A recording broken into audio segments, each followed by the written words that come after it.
रोशनी आ रही है झोपड़ी के अंदर से। इसके अंदर तो तारावती रहती है ना? सुनो बहन, रात का समय हो रहा है, जल्दी चलो यहाँ से। यहाँ बिल्कुल मत रुको, मैंने सुना है कि ये काला जादू करती है। जल्दी चलो यहाँ से, वैसे ये सुनसान रास्ता है। दोनों फौरन वहां से चली गईं। झोपड़ी के अंदर क्या हो रहा था उन्होंने देखने की भी कोशिश न की। पूरे गांव में तारावती को सब बहुत बुरी औरत मानते थे, उसे दुत्कारते रहते थे। यहाँ तक कि तारावती गांव वालों के डर से गांव के बाहर ही एक झोपड़ी बनाकर रहा करती थी। अगली सुबह तारावती ने इष्ट देवता की पूजा की। तारावती गर्भवती थी। आपके चरणों में कोटि कोटि नमन। जिस श्राप की वजह से मुझे परीलोक से निकाला गया था, उसका पश्चाताप करने का समय आ गया है।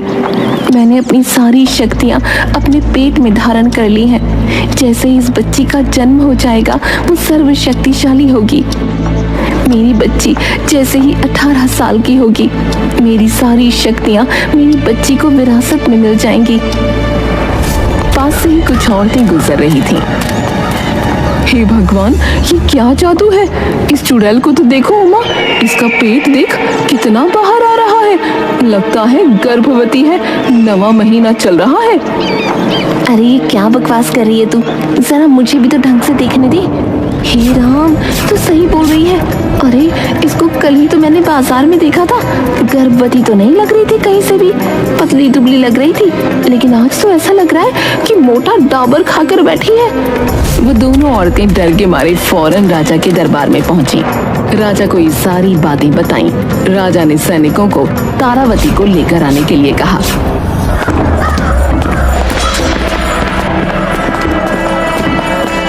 राजा साहब, आखिर मैंने क्या किया है जो आपने मुझे यहाँ बुलवाया? गांव वालों का आरोप है कि तुम काला जादू करती हो।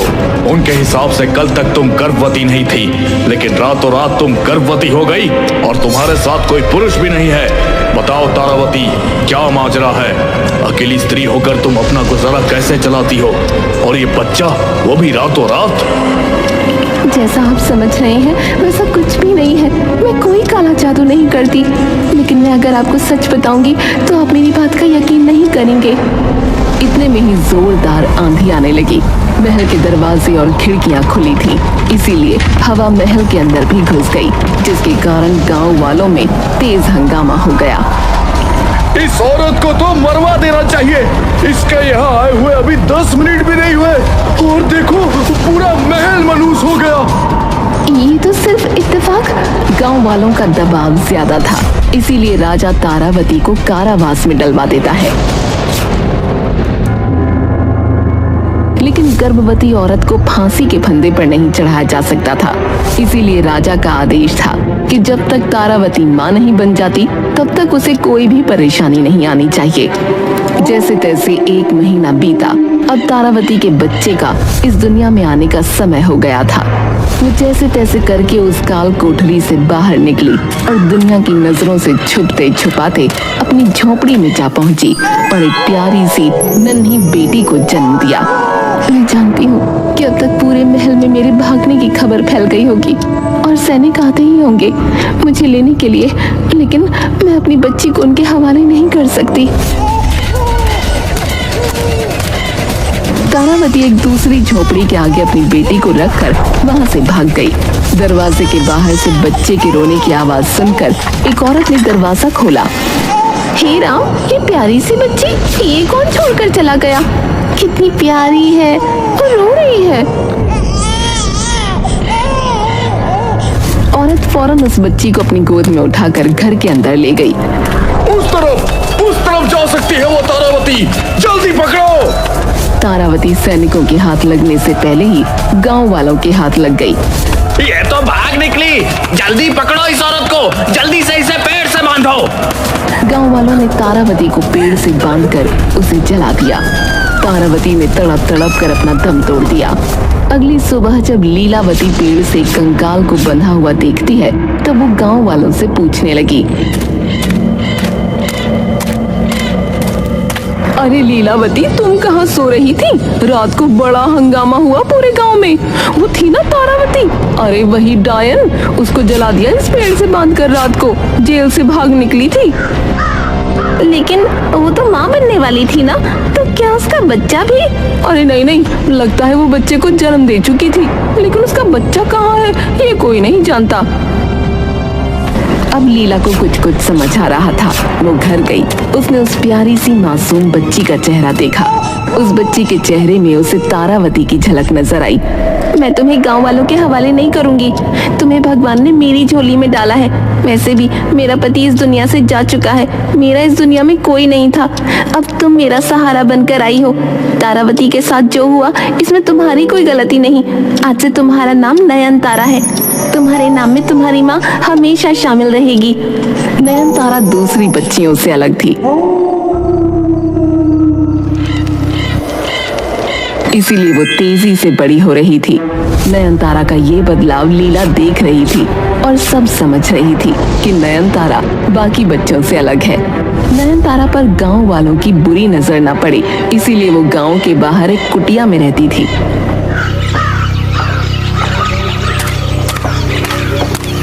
माँ ये देखो, मैं मीठे मीठे बेर लेकर आई हूँ। अच्छा, तुझे कैसे पता ये मीठे हैं? कुछ खट्टे भी तो हो सकते हैं। सब पता है माँ, कोई सा भी चख लो, सब मीठे हैं। नयन तारा कोई साधारण लड़की नहीं थी, बल्कि वो एक जादुई लड़की थी। लीला को भी काम में कोई भी मुसीबत आती तो नयन तारा अपने जादू से चुटकियों में वो काम पूरा कर दिया करती थी। अरे बारिश की वजह से लकड़ियाँ गीली हो गई हैं। मुझे भी याद नहीं रहा कि रात को बारिश हो सकती है। मैंने लकड़ियों को अंदर रखा ही नहीं। अब खाना कैसे बनेगा? तभी नयन तारा उन गीली लकड़ियों में आग लगा देती है। इसमें इतनी हैरानी की क्या बात है माँ? लकड़ियाँ ही तो है, वो तो जलेंगी। उनका काम है जलना। ये जल गई, अब बना लो खाना। नयन तारा को लगता था कि ये सब सिर्फ इत्तेफाक है, लेकिन दरअसल ये तो उसके जादू की वजह से होता था। अब जैसे तैसे नयन तारा बड़ी हो रही थी, वैसे वैसे लीला भी बुजुर्ग होती जा रही थी। ये पेड़ तो बहुत ऊंचा है, लेकिन जो फल पेड़ के सबसे ऊंचे हिस्से में होता है वही वाला स्वादिष्ट होता है। इंतजार करना पड़ेगा, जब वो नीचे गिरेंगे तब मैं अपनी नयन तारा को खिलाऊंगी। आपको सबसे ऊंचे वाला फल खाना है ना माँ? ऐसा बोलकर नयन तारा पेड़ पर हाथ रखती है। ऐसा करते ही पेड़ के सारे फल नीचे गिर पड़े। मैं आपको उठाकर देती हूँ सबसे मीठे वाला फल। ये लो, ये वाला फल सबसे स्वादिष्ट है, ये सिर्फ आपके लिए है। लेकिन मेरी बच्ची, ये तूने क्या किया? पेड़ के सारे फल नीचे गिरा दिए। इतने में ही फलों का मालिक वहाँ पहुँचा। मेरा इतना नुकसान कर दिया, मेरे पेड़ के सारे फल तोड़ दिए, मैं तुम्हें छोड़ूंगा नहीं। मुझे माफ कर दीजिए, मेरी बच्ची को भी माफ कर दीजिए। इसकी भी कोई गलती नहीं है, नादान है बेचारी। माफी से क्या होगा? तुम्हें ये सारे गिरे हुए फल को खरीदना होगा। मेरा तो भारी नुकसान हो गया। मेरे पास तो इतने पैसे नहीं हैं। तू बुढ़िया, पैसे भी नहीं और मेरा नुकसान भी कर दिया। तभी वो आदमी देखता है कि नयन तारा ने 3 ताली बजाकर उन सभी फलों को वापस पेड़ों की टहनियों पर टांग दिया। ये देखते ही वो बौखला गया। हवा में उड़ते हुए सारे फल टहनियों की तरफ वापस जाने लगे। अरे ये तो जादू करती है। ये बोलकर वो आदमी भाग गया। तूने दूसरों के सामने अपना जादू क्यों दिखाया? मेरी बच्ची, वो पूरे गांव में ढिंढोरा पीटेगा। चल जल्दी चल यहाँ से। लीला नयन तारा को लेकर वहाँ से भागने लगी और फौरन दूसरे गांव जा पहुंची। दूसरे गांव में वो नदी किनारे कि कोई उसे वहाँ ढूंढ ना ले। कल तेरा जन्मदिन है, तू 18 साल की हो जाएगी। तुझमें अकल कब आएगी? तू इतनी बड़ी हो गई है, हमें वो गांव छोड़ना पड़ा। मुझे माफ कर दो माँ, वो सब अनजाने में हो गया। लेकिन अब हम कहाँ रहेंगे? मुझे तो कुछ समझ नहीं आ रहा। तभी नयन तारा नदी के किनारे से कुछ लकड़ियां बीनने लगी और हवा में हाथों को लहराते हुए ऐसा लग रहा था कि मानो उसने लकड़ियों को आदेश दिया हो। लकड़ियां अपने आप ही काम में लग गईं। धीरे धीरे उन लकड़ियों से एक झोपड़ी बनकर तैयार हो गई। वो झोपड़ी बहुत सुंदर और टिकाऊ सी थी। ये झोपड़ी तो बहुत सुंदर है। अच्छा तू घर में बैठ, मैं खाना पकाने का कुछ जुगाड़ करके आती हूँ। लीला नदी के किनारे उगने वाली सब्जियों को बीनने चली गई, लेकिन इतने में ही एक अनहोनी हो गई। लीला का पैर फिसला और वो नदी में जा गिरी। नयनतारा मुझे बचाओ। नयनतारा भागते हुए अपनी माँ के पास आई। नयनतारा को तैरना भी नहीं आता था। वो देखती है कि उसकी माँ पानी के अंदर डूब चुकी है और अब वो कहीं नजर नहीं आ रही। नयनतारा रोते हुए, माँ मैं आपको कुछ नहीं होने दूंगी। कहाँ गई मेरी माँ? इस मनहूस नदी ने मेरी माँ को डुबा दिया। मैं इस नदी को सुखा दूंगी। नयनतारा गुस्से में नदी में कदम रखती है और ऐसा करते ही पूरी नदी सूख गई। सारी मछलियां फड़फड़ाने लगीं। नयनतारा ने देखा कि नदी के बीचों बीच नयनतारा की माँ बेहोश पड़ी है। वो फौरन अपनी माँ को उठाकर नदी से बाहर निकली और कुछ ही पलों में लीला को होश भी आ गया। लीला ने देखा कि नदी बिल्कुल सूख चुकी है। मछलियां फड़फड़ा रही हैं। ये तूने क्या किया? मेरी जान बचाने के लिए इतने सारे बेजुबान जानवरों की जान लेने पर उतारू हो गई तू। नदी को जल्दी से पहले की तरह कर मेरी बच्ची। माँ इस नदी ने आपकी जान लेने की कोशिश की। मैं इसमें दोबारा से जान नहीं लाने वाली। मेरी बच्ची मेरी बात सुन। सब कुछ विधि का विधान है। गलती मेरी ही थी कि मैं नदी के ज्यादा पास आ गई और मेरा पैर फिसल गया। बेटा तू जल्दी से नदी में फिर से पानी ला। उसके बाद नयनतारा दोनों हाथ जोड़ लेती है। देखते ही देखते नदी फिर से लहराने लगी। नदी में पानी भर गया। माँ शुक्र है कि आप ठीक हो। खाने की चिंता आप मत करो, वो मैं देख लूंगी। आप चलो घर के अंदर। लीला जानती थी कि नयनतारा में बहुत ज्यादा शक्तियां हैं। नयनतारा अपार शक्तिशाली थी और अब वो 18 साल की होने वाली थी। कल सुबह होते ही मैं नयनतारा को सारी सच्चाई बता दूंगी। नयनतारा को अपनी शक्तियों का अभी एहसास नहीं है। अगर ऐसा ही रहा तो कहीं उसके हाथों कोई अनहोनी ना हो जाए। मुझे उसे सच्चाई बतानी ही होगी। अगली सुबह हुई। जन्मदिन की ढेर सारी बधाई हो मेरी प्यारी सी नन्ही परी। अब तो मैं बड़ी हो गई हूँ ना माँ। अब आप मुझे नन्ही परी क्यों बोल रही हो? मेरे लिए तो तू हमेशा नन्ही परी रहेगी। आज तू 18 बरस की हो गई है। मैं तुझे तेरी जिंदगी से जुड़ा एक बहुत बड़ा सच बताना चाहती हूँ। मेरी बात ध्यान से सुनना। मैं तेरी माँ नहीं हूँ। ये कैसा मजाक है माँ? तेरी माँ का नाम था तारावती। वो तुझे जन्म देते ही मर गई। गांव वालों ने मार डाला उसे। तेरी माँ ने कभी किसी का कुछ नहीं बिगाड़ा था। कोई नहीं जानता था कि वो कहाँ से आई है, तेरे पिता कौन है। ये सारे राज तेरी माँ के साथ ही चले गए। तेरी माँ तुझे मेरे दरवाजे पर छोड़कर गई थी। तब से मैंने फैसला किया था कि तुझे कभी भी ये सच पता नहीं चलने दूंगी। मुझे डर था कि कहीं ये सच जानने के बाद तेरे मन से मेरे लिए प्यार कम ना हो जाए। मेरे लिए ही मान पाना बहुत मुश्किल है माँ कि आपने मुझे जन्म नहीं दिया। लेकिन माँ तो मेरी आप ही हो। मेरी वजह से आप गांव वालों से लड़कर गांव छोड़कर यहाँ रहने आ गई। मुझे अकेले पाल पोस कर बड़ा किया। नयनतारा अपनी माँ के गले लग गई और खूब रोने लगी।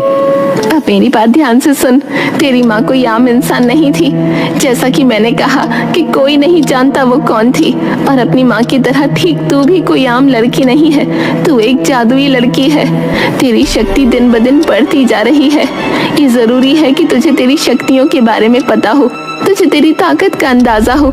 कल जब तूने नदी को सुखा दिया तो मुझे पता चला कि तेरे अंदर की जादुई शक्तियाँ मेरी सोच से कहीं गुना ज्यादा हैं। कोई तेरा गलत इस्तेमाल ना करे, इसलिए तुझे मजबूत बनना होगा और अपनी शक्तियों पर काबू करना सीखना होगा। इतने में ही नयनतारा के कानों में आवाज गूंजने लगी। वो आवाज तारावती की थी। नयनतारा की आंखों के आगे वो सारा मंजर आ गया जब उसकी माँ को पेड़ से बांधकर जलाया जा रहा था। नयनतारा का बदन लाल हो गया और अचानक से ही उसके कंधों पर पंख आ गए। ये तुझे क्या हो रहा है मेरी बच्ची? ये पंख, तेरा बदन। नयनतारा पूरी तरह एक परी में बदल चुकी थी। मेरी माँ तारावती को पेड़ से बांधकर जला दिया गया। वो सब मैं अभी अपनी आंखों के सामने होता हुआ देख रही थी। मैं किसी को नहीं छोड़ूंगी। मैं उस गांव में तबाही ला दूंगी, सब कुछ जलाकर राख कर दूंगी। ऐसा कहकर नयनतारा अपने पंखों का इस्तेमाल करके उड़ चली। मेरी बात तो सुन मेरी बच्ची, वहाँ खतरा है। नयनतारा फौरन गांव पहुंची। लीला भी नयनतारा के पीछे पीछे भाग रही थी। लीला बहुत बुजुर्ग हो चुकी थी, इसीलिए वो पीछे रह गई। जब तक लीला गांव पहुंची, उसने देखा कि चारों तरफ तबाही मची हुई है। लोग इधर से उधर भाग रहे थे।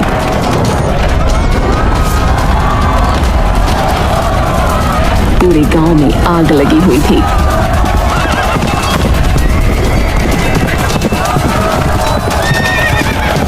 ये कैसी राक्षसी है हमारे गांव में? सैनिकों, जल्दी हमला करो। लेकिन नयनतारा कहाँ किसी के हाथ आने वाली थी। नयनतारा आग की बरसात करने लगी, कभी पत्थर तो कभी तीर। नयनतारा के मन में बदले की भावना का कोई अंत नहीं था। मेरी बच्ची, मेरी बात सुन। इन गांव वालों और तुझ में क्या फर्क रह जाएगा? जो इन्होंने तेरी माँ के साथ किया, उसका बदला तू इस तरह से ले रही है। ये सब देखकर तेरी माँ को बहुत बुरा लगेगा। तेरी माँ को इन्होंने इस गलत फहमी में मारा कि वो एक बुरी औरत थी, वो उनके लिए खतरा बन सकती थी। लेकिन वो असली खतरा तू क्यों बन रही है मेरी बच्ची? तू ऐसी नयनतारा नहीं है। लीला की बातें सुनकर नयनतारा अब होश में आ रही थी। उसने चारों तरफ की आग को बुझा दिया, सभी लोगों के घरों को पहले की तरह ठीक कर दिया। महाराज, मैं आपसे प्रार्थना करती हूँ, मेरी बच्ची को कुछ मत करना। उसने अपनी गलती सुधार ली है। महाराज भी सैनिकों को इशारा कर कदम वापस लेने को कहने लगे कि इतने में ही आसमान नीला पड़ गया। बादल गरजने लगे और इसी के साथ ही तेज रोशनी से कुछ परियां निकलकर बाहर आने लगी।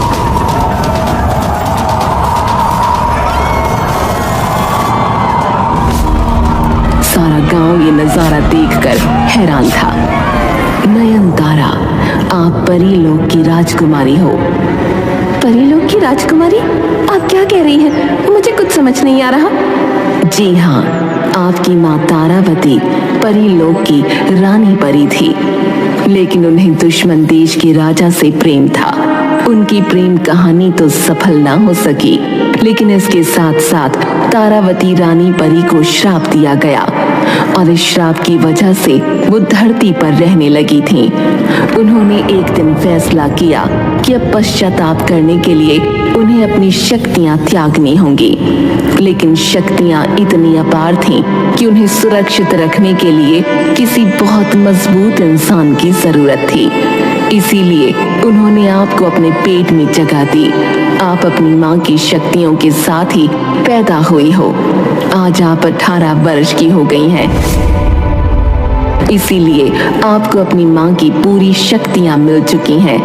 अब आप बिल्कुल तैयार हो परीलोक को सही रास्ते पर चलाने के लिए। हम आपसे प्रार्थना करते हैं कि कृपया आप हमारे साथ चलिए।